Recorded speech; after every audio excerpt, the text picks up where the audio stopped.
मधुबन के बाबा, मधुबन के बाबा मुरली वाले, आपका क्या कहना, आपका क्या कहना।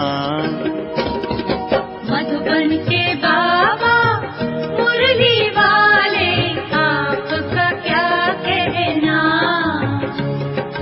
आपका क्या कहना। ओम शांति।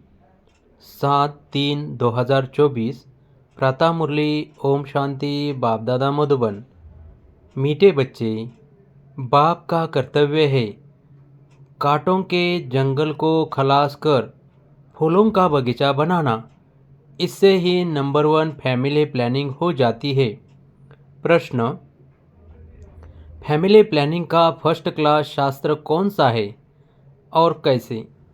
उत्तर, गीता है फैमिली प्लानिंग का फर्स्ट क्लास शास्त्र, क्योंकि गीता द्वारा ही बाप ने अनेक अधर्म विनाश कर एक धर्म स्थापन किया। गीता में ही भगवान के महावाक्य है, काम महाशत्रु है।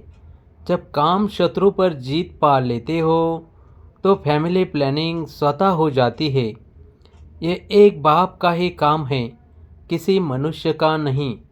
ओम शांति। शिव भगवान वाच। बाप बैठ रूहानी बच्चों को समझाते हैं। इस दुनिया को तो असुरी दुनिया ज़रूर कहेंगे, नई दुनिया को दैवी दुनिया कहेंगे। दैवी दुनिया में मनुष्य बहुत थोड़े रहते हैं। अब यह राज भी किसी को समझाना चाहिए। जो फैमिली प्लानिंग के मिनिस्टर होते हैं उनको समझाना चाहिए। बोलो, फैमिली प्लानिंग की ड्यूटी तो गीता के कथन अनुसार एक बाप की ही है। गीता को तो सब मानते हैं। गीता है ही फैमिली प्लानिंग का शास्त्र। गीता से ही बाप नई दुनिया की स्थापना करते हैं। यह तो ऑटोमेटिकली ड्रामा में उनका पार्ट नोंदा हुआ है। बाप ही आकर के आदि सनातन देवी देवता धर्म की स्थापना करते हैं अथवा प्योर नेशनलिटी की स्थापना करते हैं। अपने को देवी देवता धर्म का ही कहेंगे। गीता में भगवान साफ बतलाते हैं कि मैं आता ही हूँ एक धर्म की स्थापना करने, बाकी अनेक सब धर्मों का विनाश करने। तो इससे फैमिली प्लानिंग नंबर 1 हो जाएगी। सारे सृष्टि पर जय जयकार हो जाएगी और एक आदि सनातन धर्म की स्थापना हो जाएगी। अब तो बहुत मनुष्य होने कारण बहुत किचड़ा हो पड़ा है। वहाँ के जानवर पंछी आदि सब फर्स्ट क्लास होंगे, जो देखने से ही दिल खुश हो जाए। डरने की बात नहीं। बाप बैठ समझाते हैं, तुमने मुझे बुलाया ही इसलिए है कि आकर फैमिली प्लानिंग करो, अर्थात पतित फैमिलीज को वापस ले जाओ, पावन फैमिली की स्थापना करो। तुम सब कहते थे बाबा आकर पतित दुनिया खलास कर नई पावन दुनिया बनाओ। यह बाप की ही प्लानिंग है। देखने से ही दिल खुश हो जाए। लक्ष्मी नारायण को देखने से तुम्हारी दिल खुश होती है ना? वहाँ तो यथा राजा रानी तथा प्रजा सब फर्स्ट क्लास होते हैं।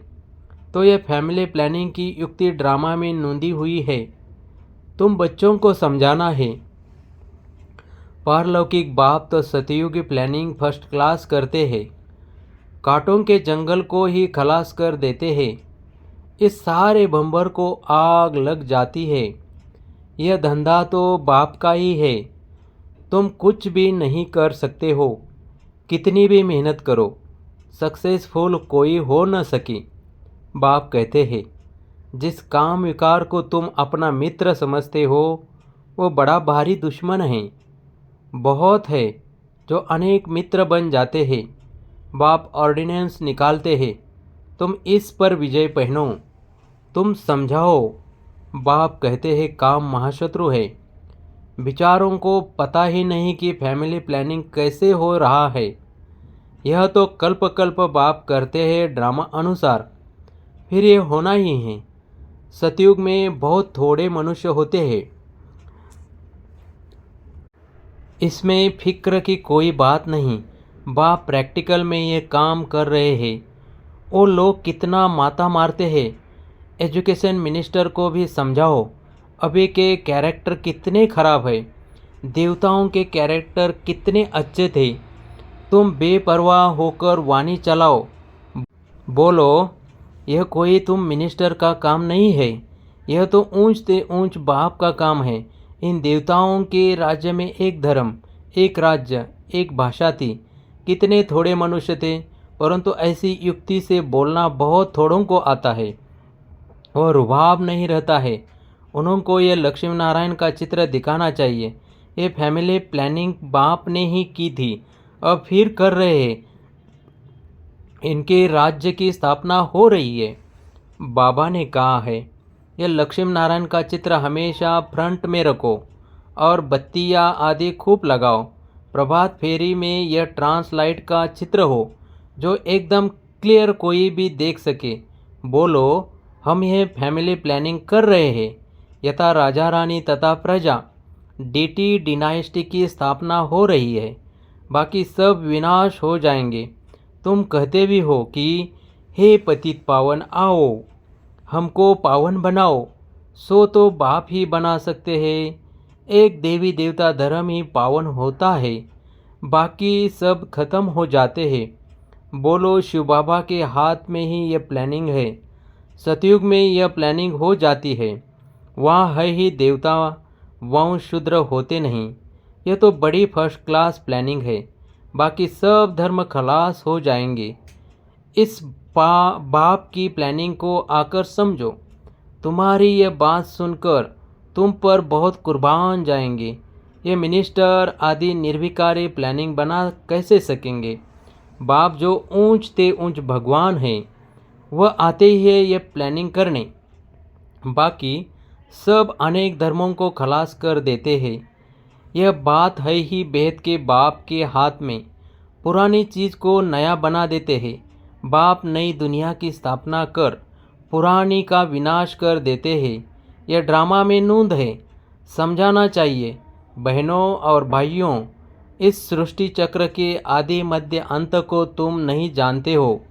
बाप बतलाते हैं, सतयुग आदि में न इतने मनुष्य होते हैं, न फैमिली प्लानिंग आदि की बात ही करते हैं। पहले तुम सृष्टि के आदि मध्य अंत को आकर समझो। सदगति दाता बाप ही है। सदगति अर्थात सतयुगी मनुष्य। पहले पहले यह देवी देवता बहुत थोड़े थे। फर्स्ट क्लास धर्म था। बाबा फूलों की फर्स्ट क्लास प्लानिंग बनाते हैं। काम तो महाशत्रु है। आजकल तो इनके पिछाड़ी प्राण भी देते हैं। कोई की किसके साथ दिल होती है। माँ बाप शादी नहीं कराते हैं तो बस घर में ही हंगामा मचा देते हैं। यह है ही गंदी दुनिया। सब एक दो को कांटा लगाते रहते हैं। सतयुग में तो फूलों की वर्षा होती है। तो ऐसे ऐसे विचार सागर मंथन करो। बाबा इशारा देते रहते हैं, तुम इनको रिफाइन करो। चित्र भी भिन्न भिन्न प्रकार के बनाते हैं। ड्रामा अनुसार जो कुछ होता है वह ठीक है। किसी को समझाना भी बहुत सहज है। सबका ध्यान बाप की तरफ खिंचवाना है। बाप का ही यह काम है।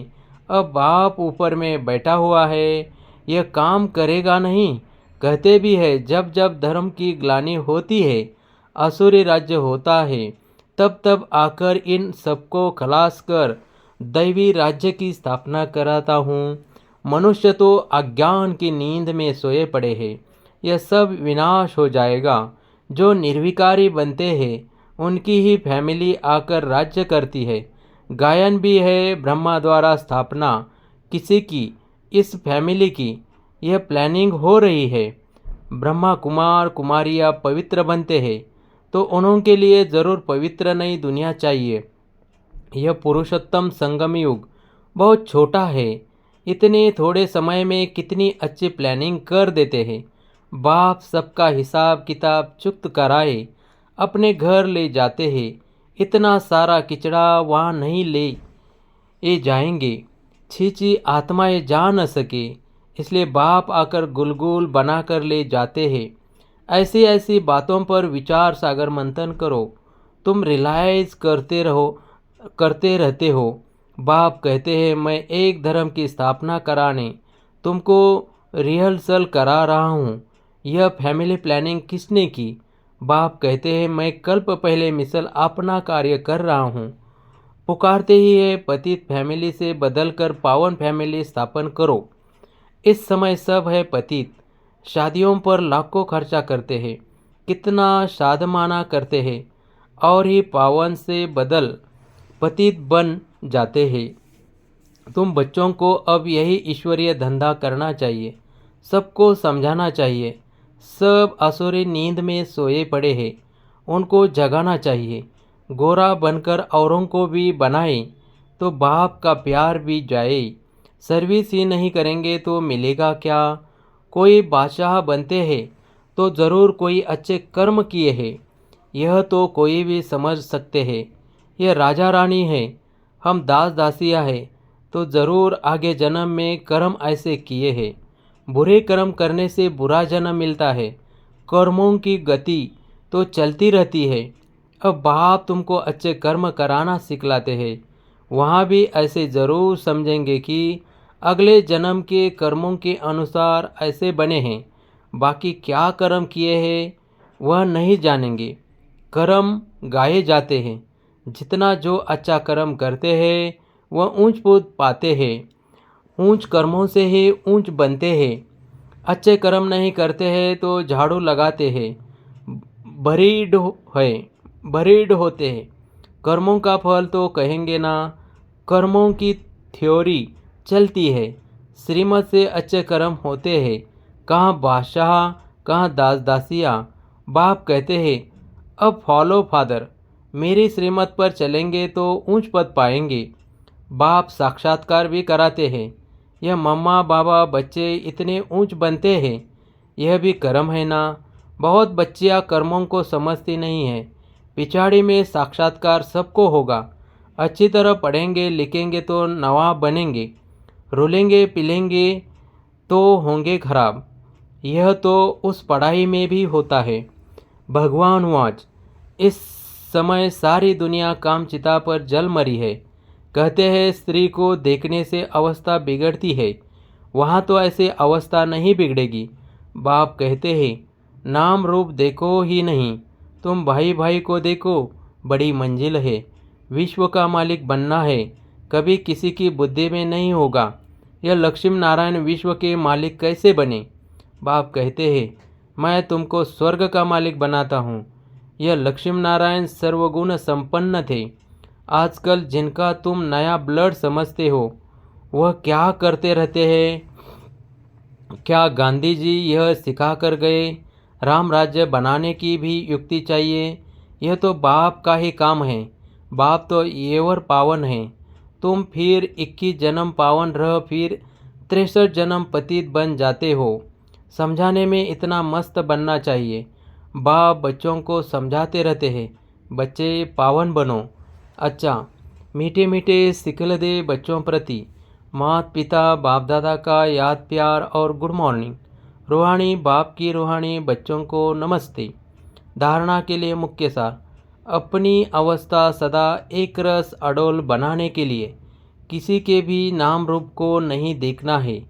भाई भाई को देखो, दृष्टि को पावन बनाओ। समझाने में रुहाब धारण करो। बाप का प्यार पाने के लिए बाप समान धंधा करना है। जो असुरी नींद में सोए हुए हैं उन्हें जगाना है। गोरा बनकर दूसरों को बनाना है। वरदान, अपने सरल स्वभाव और शुभ भाव द्वारा भोलानाथ बाप के प्यार का अनुभव करने वाले आकर्षण मूर्त भव। भोलेनाथ बाप को सबसे प्रिय भोले बच्चे हैं। भोले अर्थात जो सदा सरल स्वभाव, शुभ भाव, स्वच्छता संपन्न मन और कर्म दोनों में सच्चाई और सफाई वाले हैं। ऐसे बच्चे आकर्षण मूर्त बन बाप को भी अपने ऊपर आकर्षित करते हैं।